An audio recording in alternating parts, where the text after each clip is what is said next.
Tumayo po tayo ngayong oras na ito and let's declare our calling verse. Luke 4:18 up to 19, 1, 2, 3, go. The Spirit of the Lord is upon me because He has anointed me to preach the gospel to the poor. He has sent me to heal the brokenhearted, to preach deliverance to the captives, recovering of sight to the blind, to set at liberty those who are bruised, and to proclaim the acceptable year of the Lord. Our God is Jesus, the Anointed One. And let's declare who we are, our culture. 1, 2, 3, go. I am a blessing. I am anointed. I am a deliverer. I am a good follower. I don't destroy, I build. I am not seasonal. I appreciate everyone and everything. I am part of something big. I am in partnership with Christ. And I am not extreme. Mapupo tayo ngayong oras na ito. It's a very wonderful Sunday and may matututunan ulit tayo at may mababago sa atin. And I would like to share na isa sa mga the best na natutunan ko this Sunday this week ay napakamasarap maglingkod sa Panginoon. Tingnan mo yung nasa kaliwa sa kanan mo, sa harap, sa likod. Ayan, isa sa mga major na dahilan kung bakit ang sarap maglingkod sa Panginoon. Pwede bang palapakan yung Lord sa buhay ng bawat isa?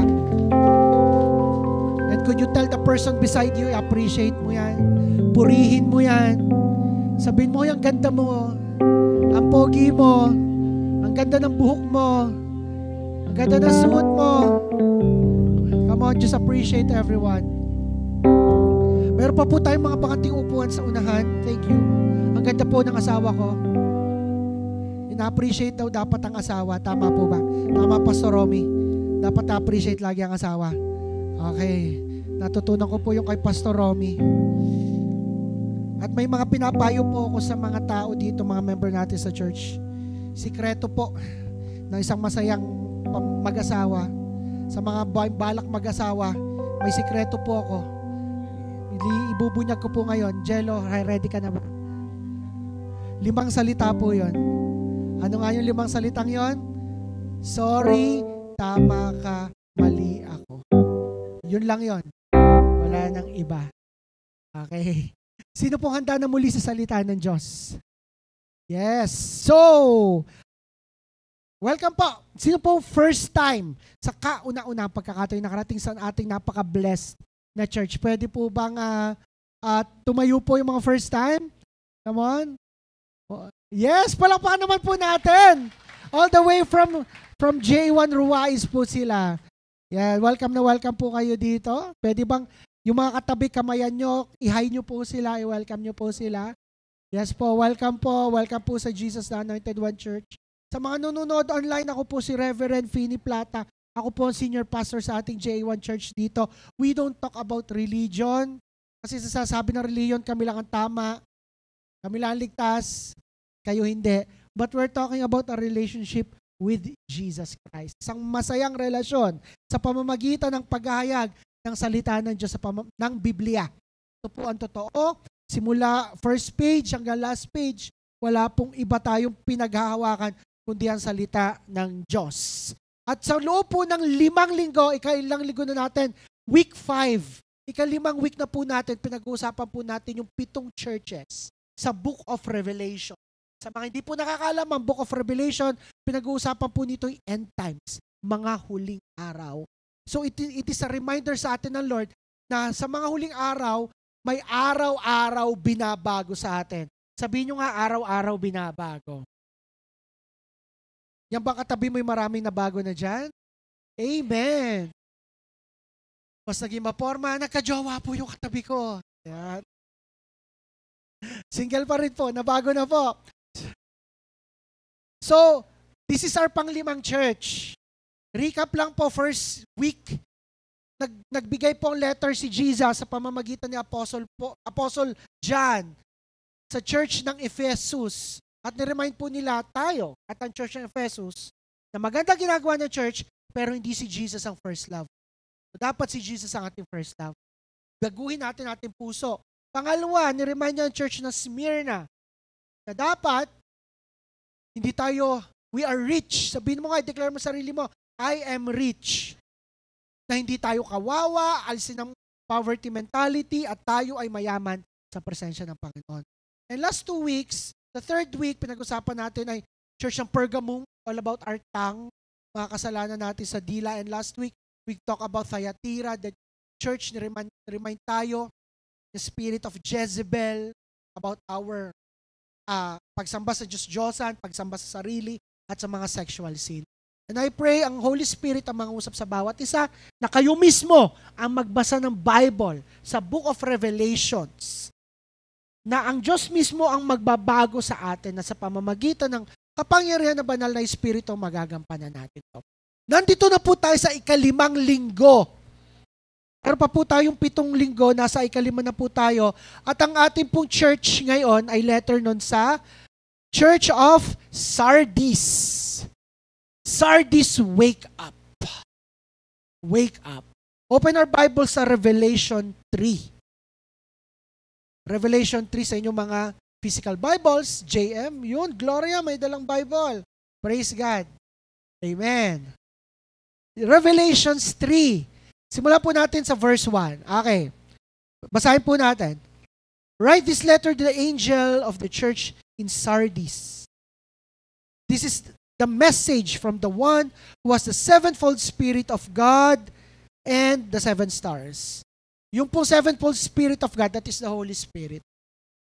Sabi ng Jesus sa atin, as a church of Sardis, I know all the things you do, and that you have a reputation for being alive, but you are dead. Ang Sardis po, it is an ancient city sa Turkey, lumang city sa Turkey, mga 1st century, and that is one of the richest cities in the world at that time. Center po siya ng mga ano nga yun? Pangangalakal. Inisip ko English eh. Center po siya ng pangangalakal at marami siyang mayamang mga tindahan po doon. Kaya po ang mga Kristiyano noon, mga disipulo noon, sa Sardis ay masasabing well-off, may kaya, may capacity. At sinasabi ng Lord na ang church sa Sardis noon ay talagang mababait, matulungin, madaming ginagawa sa community. Kaya assumption ng mga Kristiyano noon na yung ginagawa nila, that is it. Yun na. Paglilingkod, pag-attend sa Sunday, pagbibigay sa mahihirap, pagla-life group, that's it. Pero sinabi ni Jesus, unang-una, ina-appreciate ni Jesus. Alam ko lahat ng ginagawa niyo at may reputasyon kayo for being a lively church. Ibig sabihin, lively church, ganda ng tugtugan.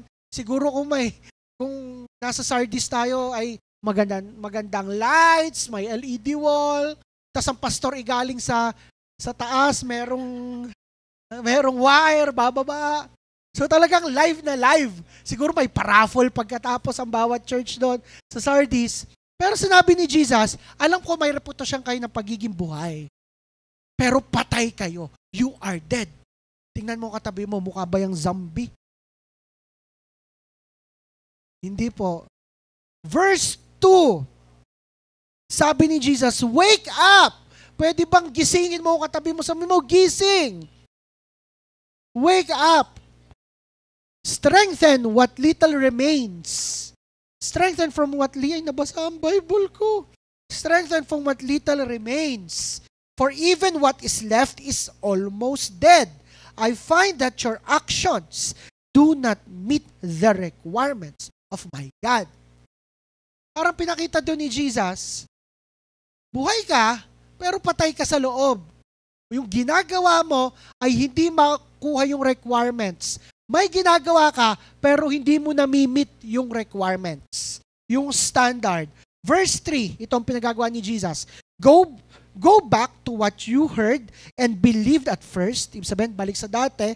Hold it to it firmly. Repent and turn to me again. Ibig sabihin, kahit naglilingkod ang mga tao nun, nakatalikod sa Diyos. Sabi lang ni Jesus, repent. Bumalik kayo sa pagharap sa Diyos. Umalis kayo sa pagkakarap sa mali, sa sala, sa kasalanan, o maging sa inyong sarili, humarap muli kayo kay Jesus. That is what we call repent. Kung naalala nyo, yung ating demo last week, sino nandito? Si JM. tapos ang Diyos ay si Kwatog, tapos ang kasalanan ay si Anthony, nakaharap ang tao kay Anthony, tumalikod sa kasalanan, humarap sa Diyos. Ang tawag po doon ay repent. Sabi ni Jesus, if you don't wake up, I will come to you suddenly as unexpected as a thief. Verse 4 to 5. Yet there are some in the church of Sardis who have not sold their clothes with evil. They walk with me in white, for they are worthy. All who are victorious will be clothed in white. Ulitin ko, our God is a rewarder God. Sabihin nyo nga, my God is a rewarding God. Nagre-reward ang Diyos sa mga nagtatagumpay. All who are victorious will be clothed in white. I will never erase their names from the book of life, but I will announce before my Father and His angels that they are mine. Pag nabago to sa atin, yung pag-uusapan natin, kailanman, hindi mabubura ang pangalat mo sa aklat ng buhay sa langit. And verse 6, anyone with ears to hear must listen to the Spirit and understand what He is saying to the churches. Ang Diyos ang magpala sa pagkakabasa ng kanyang buhay at banal na salita. Wake up! Gising! Ang sabi ng Diyos. May kape po tayo doon. Sino po dito ang pampagising ay kape? Sino dito ang pampatulog ay kape? Sino hindi natalabang kape sa kanyang sistema? Minsan, kapag may pinapagising tayo, ibig sabihin, yung taong yun ay tulog. Sa mga magulang dito, ilang beses natin sinabi ng ating anak, abay, gising na, tanghali na. Anong implication ng isang magulang ganon? Tulog ka, wala ka pang ginagawa. Gising. Sinabi ni Jesus, wake up. Sa Church of Sardis and sa atin, wake up. Saan ba pinapagising ng Diyos? I have 2 points. Base sa ating verse. Number 1, pinapagising tayo sa hypocrisy. O sa Tagalog, hipokrito. Taas sa kamay ng hipokrito, walang aamin, syempre. Actions do not meet the requirements of my God. Ako po magkikwento lang. Ako po ang una kong ministry noon, sa Maine, ako po'y galing doon, ako po ay media team. Ako po ay nahawak ng camera. Tuwing Sunday, kami po yung nagko-coverage, gaya ni na Jemay. Kami po ang nagpipicture. Kapag may krusada nun, yung, di ba, sino po nakatanda ng mga crusade sa Batangas? Taas po ang kamay. Sa mga hindi pa po nakaka-attend, may mga nagpapapray, may mga sinasapama sa mga espiritu, at pinagpe-pray po't nakakalaya. At noon po, lagi may nagvi-video. Ako po nagvi-video nun. Yung pong una kong ministry. At dahil ako po'y blessed na blessed sa una kong ministry, gusto ko po, ako'y gamit na gamit ng Lord. Pero nag-request po ako nun, ang amin pong chairman po ng media nun ay si Sir Pao. Si Pastor Pao po ngayon na AP. Nag-request po ako, Sir Pao, pwede po bang, pag ako'y yung ganun merong 2 camera sa gitna, dun, sa likod ng tas si Bishop, at may camera dun, sa gilid, dun sa side ng stage. Request ko, Sir Pao, pwede ka ako dun sa stage. Ibig sabihin, pag nagka-camera ako nakapipicture ng crowd. Titingnan ko pag may tulog, ifo-focus ko.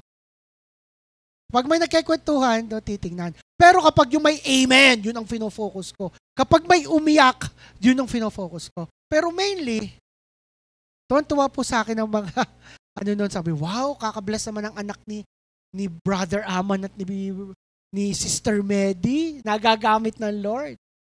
Diba? Pag magulang ka, tuwan-tuwa kapag ang anak mo ay nagpapagamit sa Panginoon. Pero mainly, kung bakit ko po gusto, ako po'y aamin na. Kasi hipokrito di ba? Ako po hindi magpapakasinungaling sa inyo. Mainly po, kaya po ako'y nandun para malaman ko kung saan yung mga chicks noon. Kung saan nakapwesto.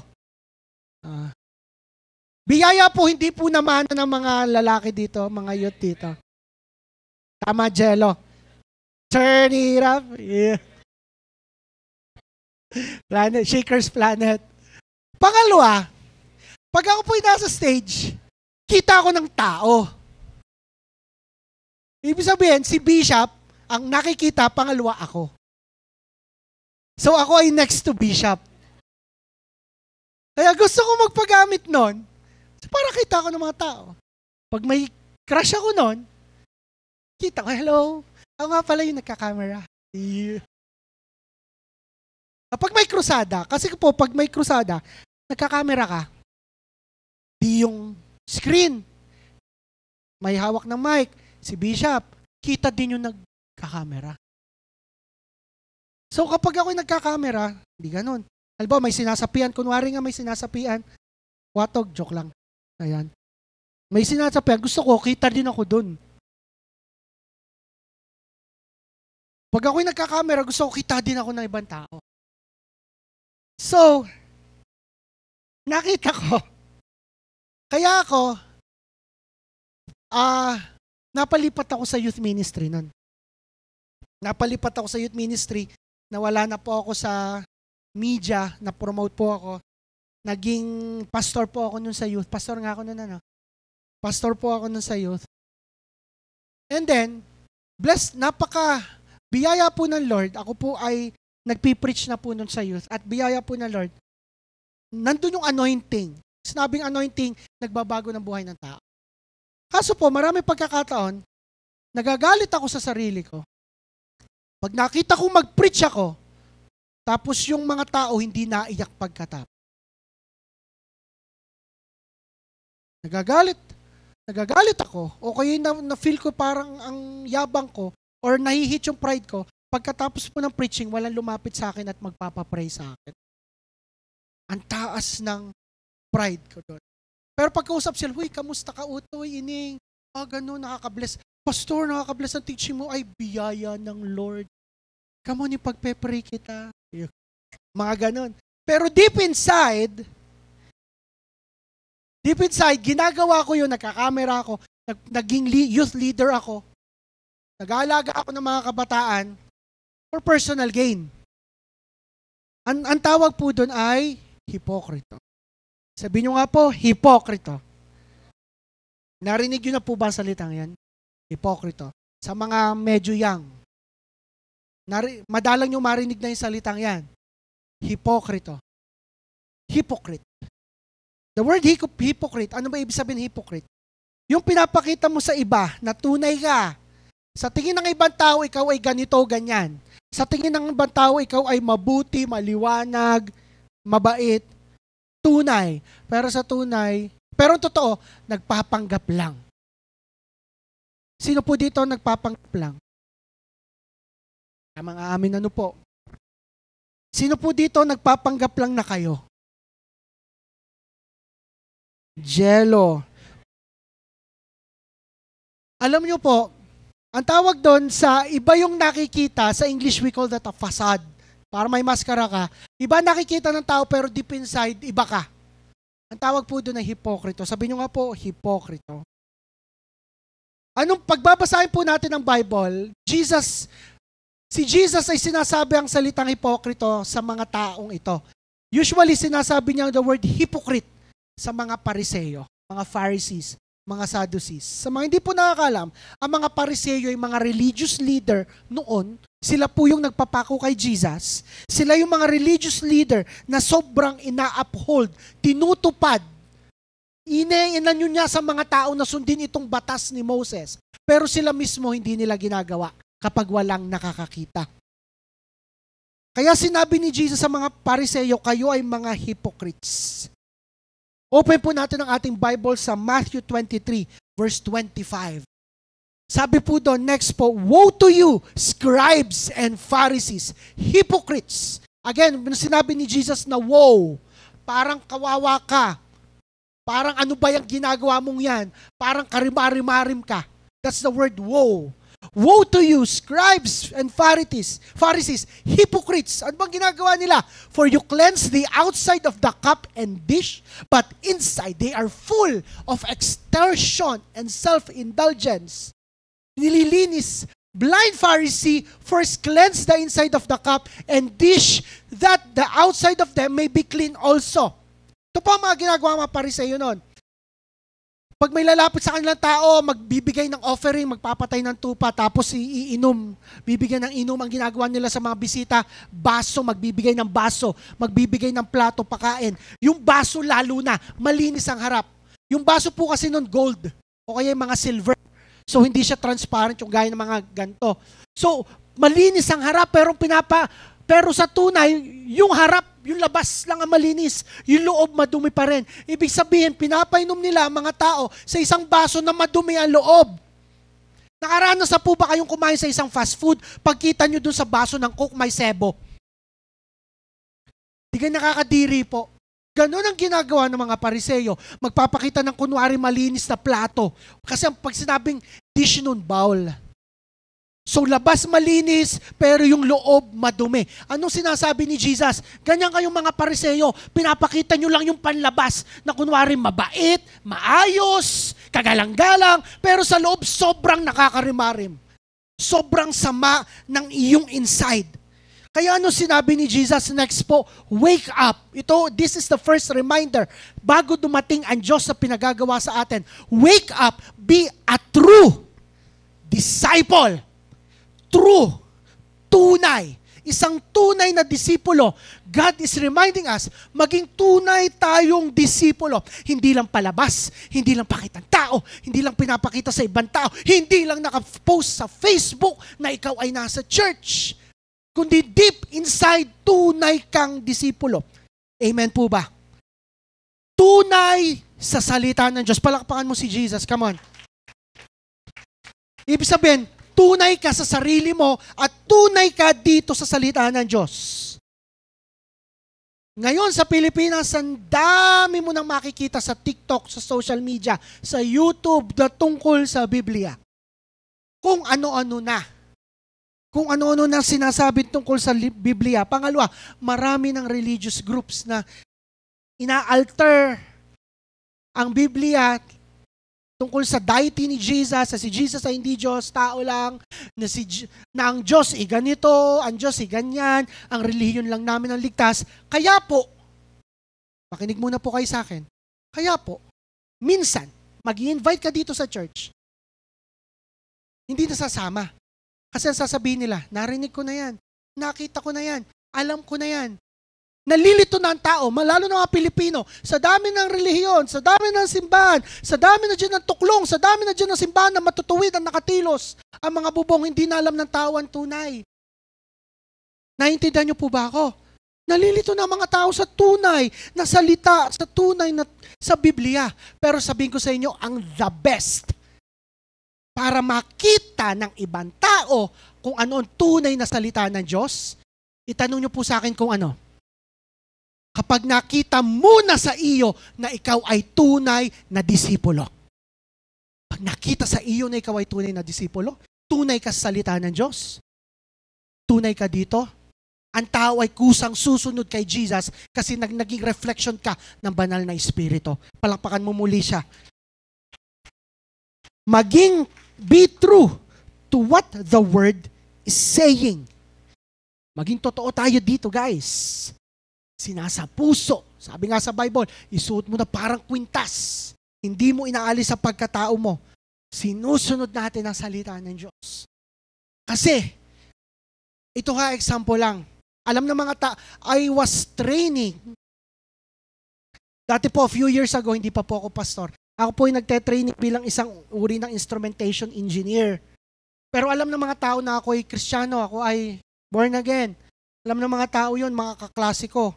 Pero yung mga kaklasikong yun, kapag may biro ang kulay green, mga green jokes, mga biroan na malalaswa, kasama ako, nakikinig ako. Minsan nagsasabi din ako. Minsan nagpapakita pa ako ng picture sa cellphone ko. Ganun po ako dati. At naalala ko, may nagsabi sa akin na ganito. Habang nagbibiro kami, nagkatawanan, biglang may nakapagsabi, "Di ka, Feni, ikaw ay Kristiyano?" Ba't di natawa?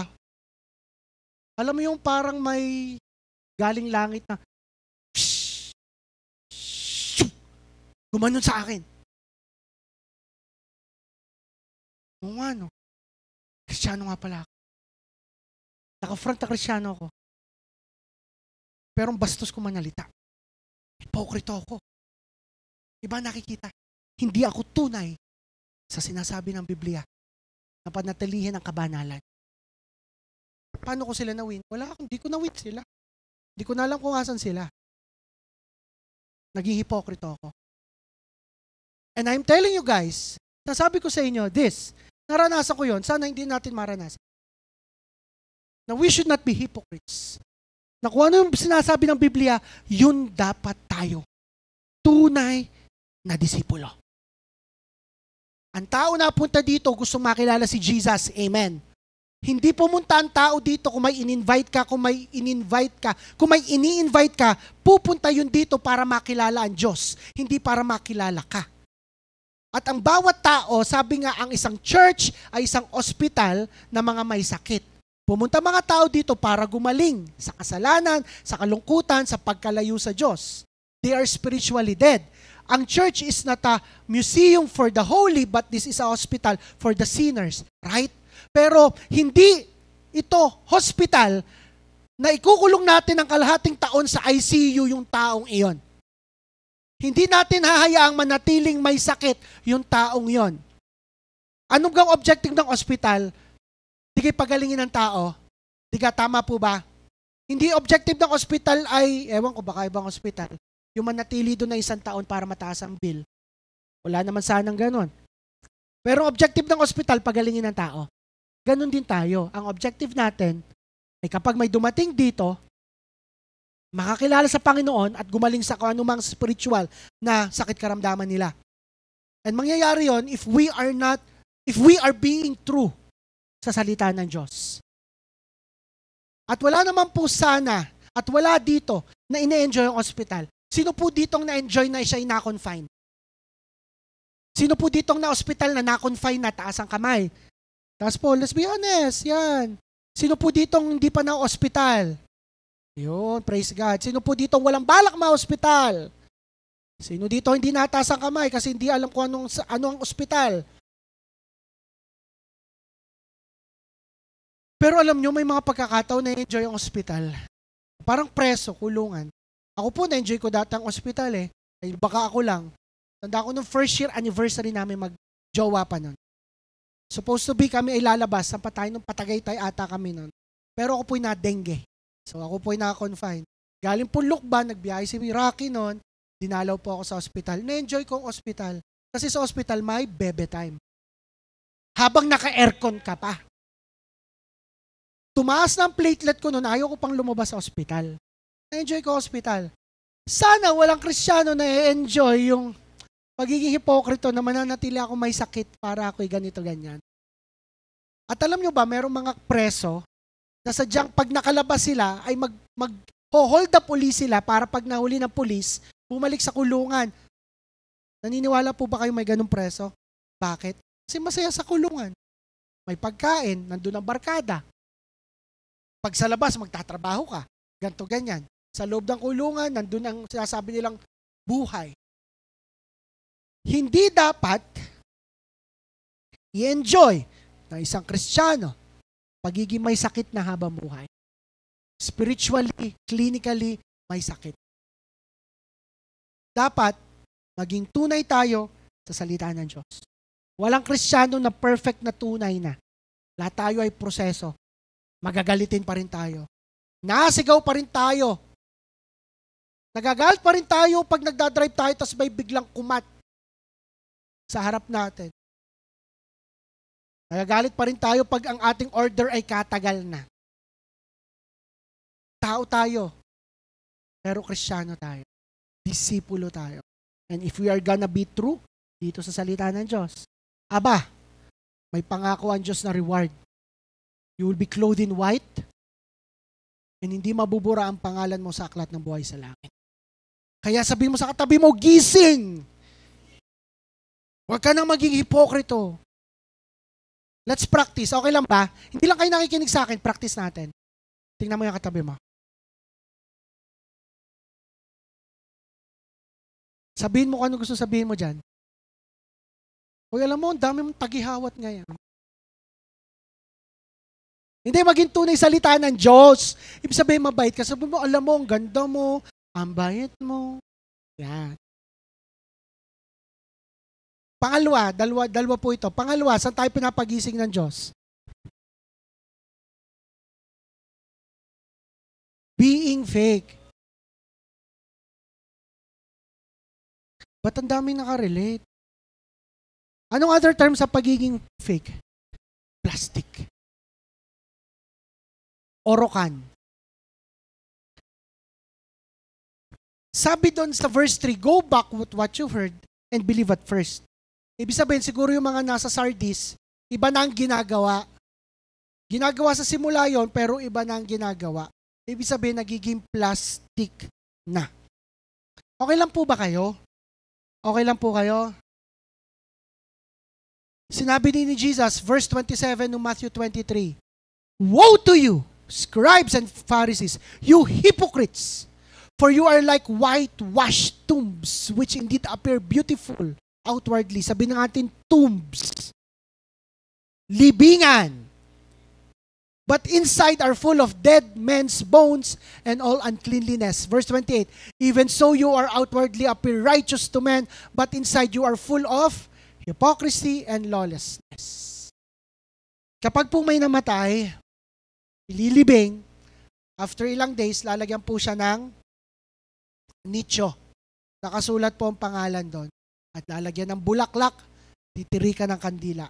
Ang gandang tingnan. Tama po ba? At makikita kayo sa mga sementeryo na yung mga may kayang tao talaga nagpapatayo ng bahay. Di ba? Ang ganda ng bahay. Mga musoleo, naka-aircon pa. May CR, nakamarmol ang mga walls. Pero, sino ang nakatira doon? Ano yung nakatira sa loob? Patay. Ang ganda sa labas, pero patay sa loob. Ibig sabihin, maganda sa labas, kawawa inside, nagpapanggap lang sa labas, pero sa tunay, patay. Ang tawag po doon ay pagiging fake o plastic. Paano ba, pastor? Ganito. Kung nanlalamig tayo, kung nararamdaman mo yan, nararamdaman mo yan. Kung nanlalamig ka sa Panginoon, nanlalamig ka sa Panginoon. If you know, sa ating series na to, sa 7 church, ako po'y naka-fasting.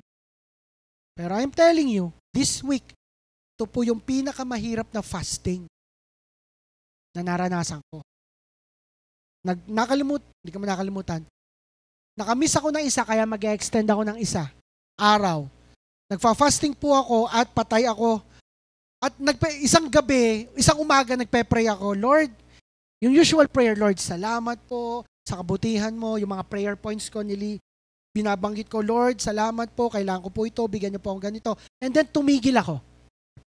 At bigla akong sinabi sa Panginoon, Lord,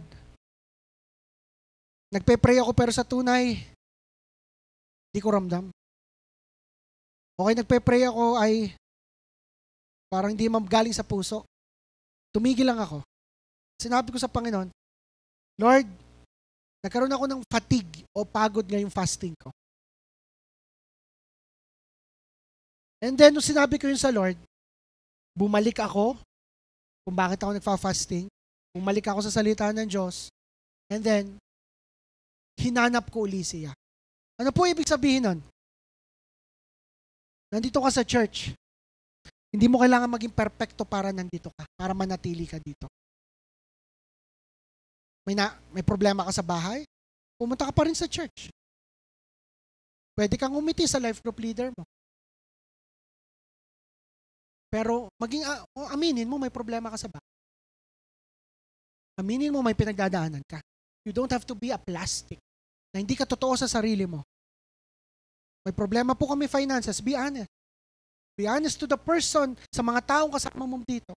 Ako po'y naiinis doon sa kasama na, yung doon sa isa doon sa church na ako'y naiinis. Be honest. Para maayos, para mapag-usapan. You know why? Kasi yun naman ang objective ng Diyos eh. Yun ang sinabi niya sa mga taga-Sardis. Bumalik kayo sa kaano ko yung dati.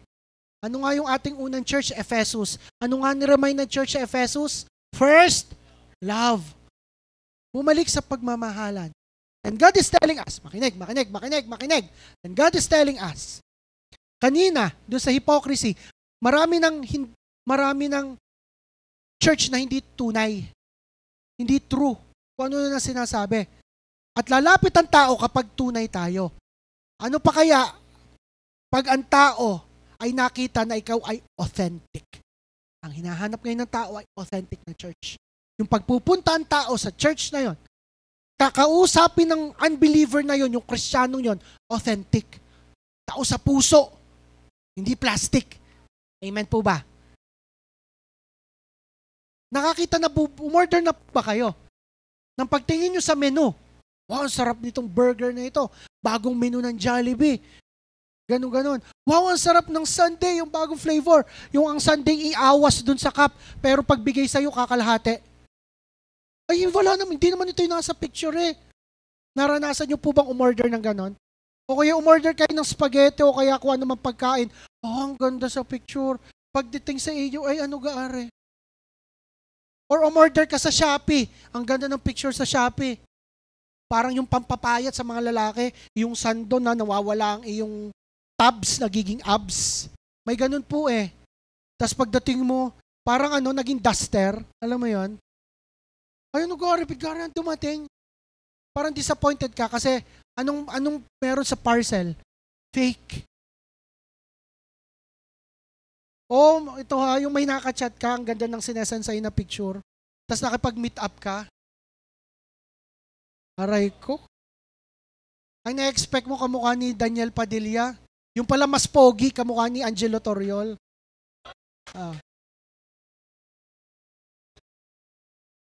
Di ba? Ayaw ng tao na hindi authentic, tama. Ang gusto ng tao, what you see, what you get. Ang gusto sa atin ng Diyos, at ang gusto sa atin ng ibang tao, what they see, what they get. Be authentic. May pinagdadaanan ka, i-share mo. Hindi natin kaya mag-isa. Amen po ba? Continue to trust God and His faithfulness. Next nga, sabi nga dun sa Revelations 3:3, hold to it firmly, repent and turn to me again.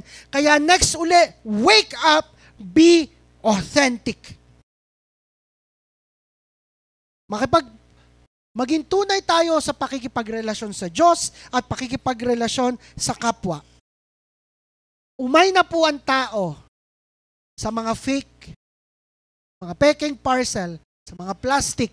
Makikita mo sa ating sistema ng pamamalakad. Makikita mo sa YouTube. Makikita mo sa showbiz. Yun ang nakikita sa social media, sa YouTube. Lahat na nakikita na hindi na authentic eh. Tama po ba?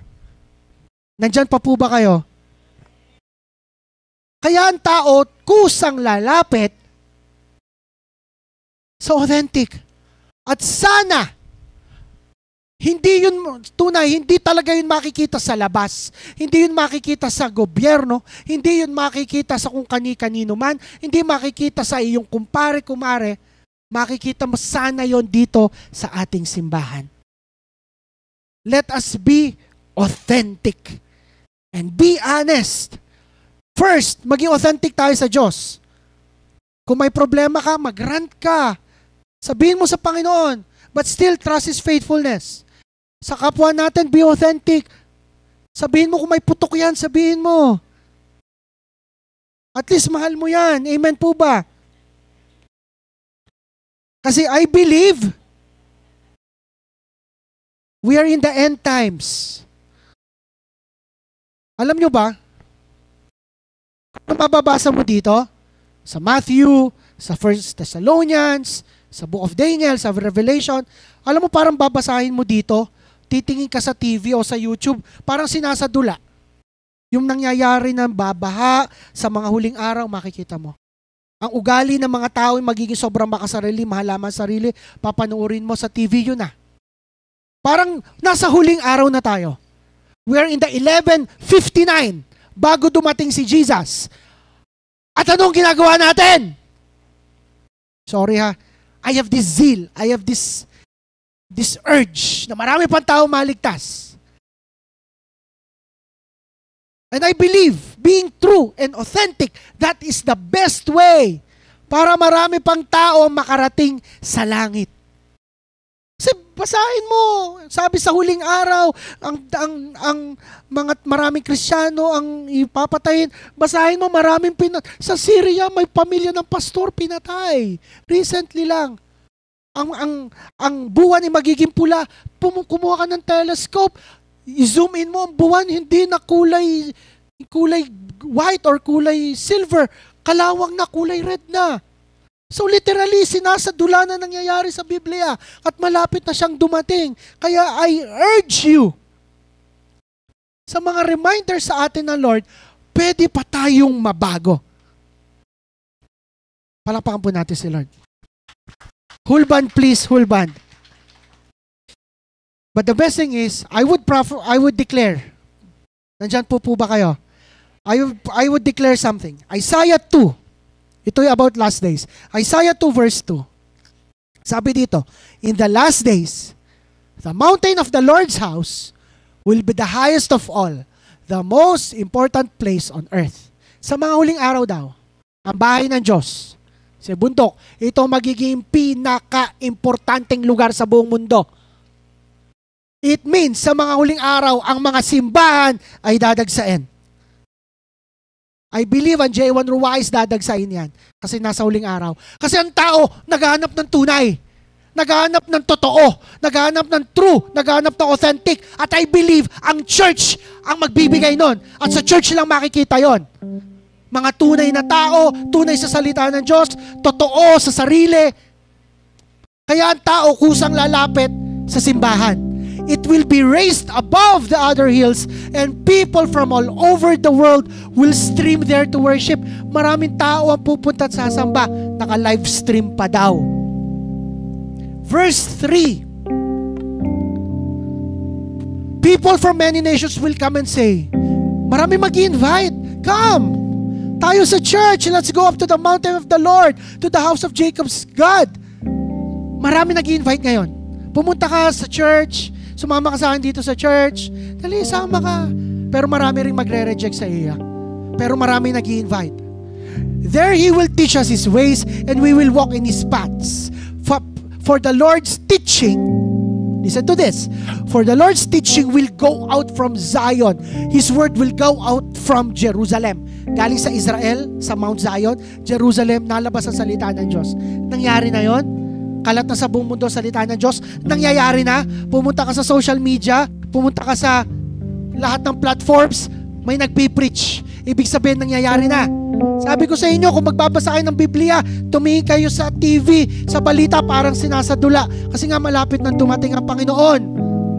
Kaya sabihin mo sa katabi mo, kung wala ka pang jowa, okay lang yan. Sa langit ka bibigyan ng Diyos.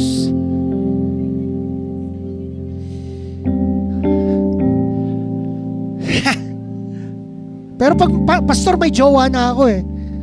Okay lang yun. Alam nyo, proud na proud ako kay Jel. Sa tunay. Pero alam nyo po, I believe, itong church na ito, J1, mataas na kahoy, is one of the churches na gagamitin ng Panginoon upang maraming tao ang makakilala sa Kanya at maligtas. At parte ka doon. Amen po ba? Next, yung ating church. Hindi ko alam, basta church, ang Lord ang bahala dyan. Yung ating lobby next, maraming tatambay dyan, may kikwentuhan, nagla-live group, may magpe-pray, mag-iiyakan, may coffee shop doon. Lahat mangyayari yan. Kasi may nakasulat sa Biblia, may prophecy, at may word sa atin ng Lord. Kaya I believe, God is reminding us, wake up! Sabihin mo sarili mo, gising! Sabihin mo, hindi ako hipokrito. Hindi ako peke. Tunay ako. Totoo ako. And I encourage everyone, sumunod tayo sa Lord. Kaya nga, ina-encourage ko kayo mag-pray. Nung ako po yung na-bless kay Kat. Asan si Kat? Nandun si Kat, alam ko. Si Kat po nag-share ng FPJ. At if you know, kinuha po ng Lord, ang mother po ni Kat ay hindi si Kat ang kinuha ng Lord, ha. Ang mother po ni Kat ay kinuha na ng Lord. Nasa presensya na po siya ng Lord. At doon ibang ina-expect kong share ni Kat. Pain, grief. Pero iba yung hope. Saan ka nakakita ng isang tao na namatayan? Gagraduate si Kat bukas. Wala ang mama niya. And I expect he will share pain, grief, pero share niya hope and trusting God. I encourage everyone, punta tayo dito, FPJ, mag-pray tayo. Hindi kailanman mauubos ang oras natin pag nanalangin tayo. Hindi ka tatamarin. Gabi na po ang labas ko, hindi. Pray here. And I was reminded sa mga kagaya ni Kat na kaya tayo naglilingkod. Sa mga naging disipulo kagaya ni Kat, na isa sa mga sinabi niya, kung wala si Jesus, hindi ko alam kung asan ako. Pero all those pain, all those grief, Jesus is saying to her, magtiwala ka sa akin, anak. Magtiwala ka sa akin, anak. Magtiwala ka sa akin, anak. Sa mga disipulong naging kagaya ni Kat, that is the reason why we serve. Why me and my wife is serving. I applaud God for my wife. Nag-meeting po kami noong Sunday. Nagbilangan ng grupo. Ako po, 2, 3 lang ang life group na grupo ko. Sa asawa ko, 8. Palakpan po natin ang Lord. All for God's glory. 8 grupo. Meron sa Batangas, meron online, merong AP, meron kung ano-ano. Balak niya na nga bitawan ng primary girls. Bahala na daw sila.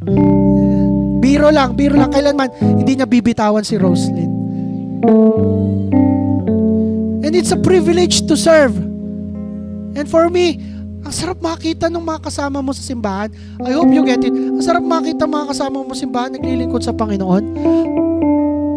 How many times, nung namatay ang father ni Charles early this year, gabi-gabi tayong nandun, nakikiramay. And I'm so blessed from the bottom of my heart na bawat isa sa atin nagsasama-sama para makiramay sa isang namayapa. Kita naman si Charles, nandito rin yung kanyang kapatid si Colleen. Nagpupuri sa Panginoon. Tanda ko nun, nung Sunday na nilibing ang father ni Charles, next Sunday nagpakanta, nakataas ang kamay, nagpupuri sa Panginoon. Ang hirap nun. But why? Because we are being true. We are being authentic. Ganun ang paglilingkod sa Panginoon. And that is our drive. Yun po yung drive namin. Yung drive ko bilang pastor. Father ng aming treasurer namatay. After punta sa hospital, umuwi sila. Pumunta kami mag-asawa. Tumawag po si Ian, yung kanyang father, si Kuya Mar. Ako po'y papunta na ng BSU noon. Tumawag si Ian, ang aking pong tatay, ay asan po kayo? Pwede pang i-drive natin sa hospital. Nandun na po ako, bumalik ako. First time ko naranasan ng pagiging driver ng ambulansya na naka-hazard at beep-beep ng beep-beep. And it's my privilege to serve. Ang sarap sa pakiramdam na nagamit, nakatulong na may taong, yung mga kasama mo si Bani na tulungan mo. May tumawag sa akin noong isang araw, may problema sa kanyang anak. Pinuntahan ko at pinag-pray ko yung anak. It's a privilege to serve. Naalala ko yung panganay ng Ate Beth dati. If you know the situation ng panganay ng Ate Beth, punta kami doon, dala namin sa ospital. Pigil namin ang matinding sitwasyon ng anak. Kasama sa panalangin, sa dami ng nararanasan ng bawat tao dito sa church, nandito lagi ang bawat isa sa abot ng makakaya. And I'm telling you guys, go! Call us! May problema kayo, pupunta kami. Pag may sitwasyon kayo, go lang. Kasi ang sarap maglingkod sa Panginoon. Ang sarap maging totoo. Ganun ang tunay ng simbahan. Ganun ang tunay at totoong Kristiyano. And that is the reason why I'm so blessed sa church na ito. And that's the reason why I firmly believe. Hindi ko alam. At yun nga maganda, hindi ko alam kung paano. Hindi Hindi ko alam kung paano i-strategize namin ng Lord. I'm an engineer. I'm also do construction. Kaya alam ko, Lord, ikaw ang bahalang mag-compute kasama ako kung paano matatayo yung church na yon in the future. But I believe we are so blessed for this church. At parte ka ng church na ito. Blessed ka dahil in-invite ka ng kasama mong yan. This church is not perfect. May problema ka. May problema ka. Nung isang araw, nung Sunday, papapray si Glay kay Rocky. That is good. Kasi hindi kaya ni Glay mag-isa yon. Kaya kailangan niya ng isang life group leader na ganon. Si Pastora Jen wala dito. I'm so blessed kay Pastora Jen. Ang dami niyang pinagpe-pray doon sa kanyang tindahan. Ang dami niyang nadadalito. I am so blessed sa mga natisod at bumalik. I'm so blessed sa mga life group leaders na existing dito. Kita ko yung growth nila. Kita ko na yung heart nila na gaya ng conviction kay Gloria, conviction sa mga leaders dito na ang imikan ay paano mag-win, paano tamang paghahawak sa tao. I am so blessed sa ginagawa ng Lord sa church na ito. At kaya, nung ginagawa ko yung teaching na ito, pagiging totoo, pagiging authentic, sabi ko, wow, Lord, grabe ginagawa mo kami tunay sa iyo. Kasi I don't want to be a church na ako'y mag-preach ganito. Ang Diyos ay pagpapalain ka. Pero deep inside, hindi ako naniniwala. Ayoko maging ganun pastor. Kaya ako I'm so blessed kasi pinaranas mo, Lord. Kaya nagiging totoo ang mga lingkod nyo dito. Nagiging totoo tayo. Nagiging authentic tayo. And that is why God is good in our lives. And God is faithful sa ating mga buhay. Palakpakan po natin ang Panginoon ngayong oras na. Let's all stand up and let's make a simple worship sa Lord. Worship leaders and backups, please.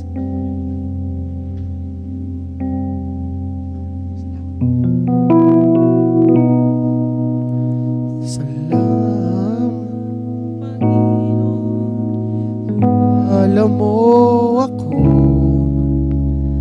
ang lahat ng bagay ay dilingid sa'yo. Salamat, Panginoon, tinutuwid mo ako. Ikaw lang may alam sa aking patutunguhan.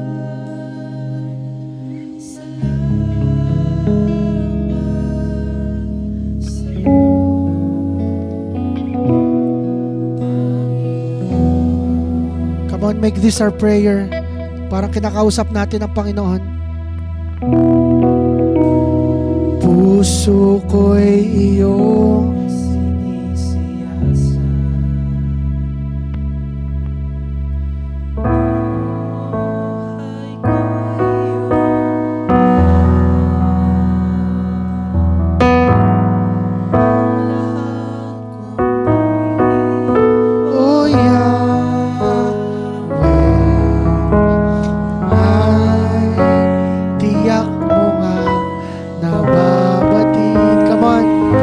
this. Ang lahat ng aking ginagawa sa'yo.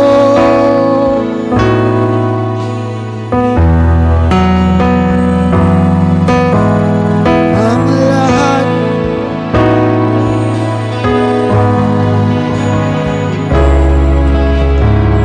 ay pwede bang itaas natin ating mga kamay at magpasalamat tayo sa Diyos. Salamat, Panginoon, kilala mo ako. Ang lahat ng bagay.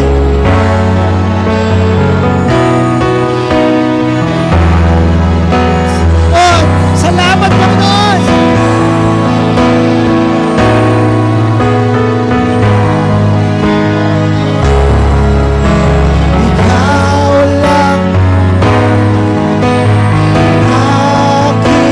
Patutunguhan.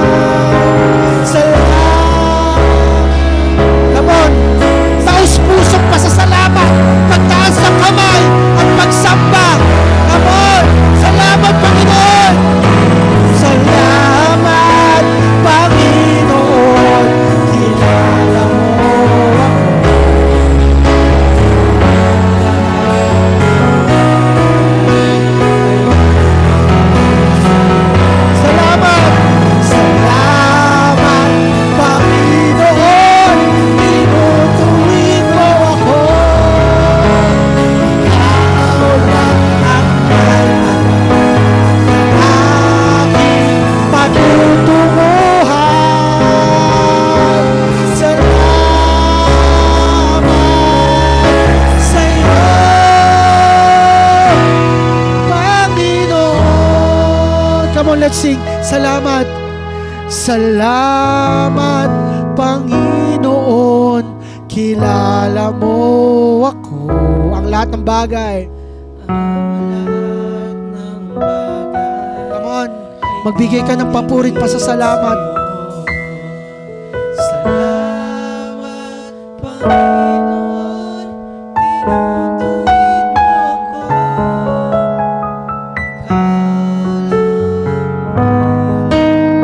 Sa aking pagtutunguhan. Salamat Sa'yo.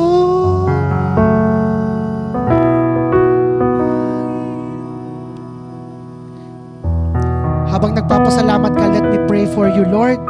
I pray, God. Salamat, Panginoon, for the people. If I could thank everyone here, you become a part of everyone else. Salamat, Panginoon, sa mga nanay ko dito, sa mga nanay ko sa Kaipatag. Salamat sa mga primary ko lalaki. Salamat sa mga primary girls ni Pastor Rocky.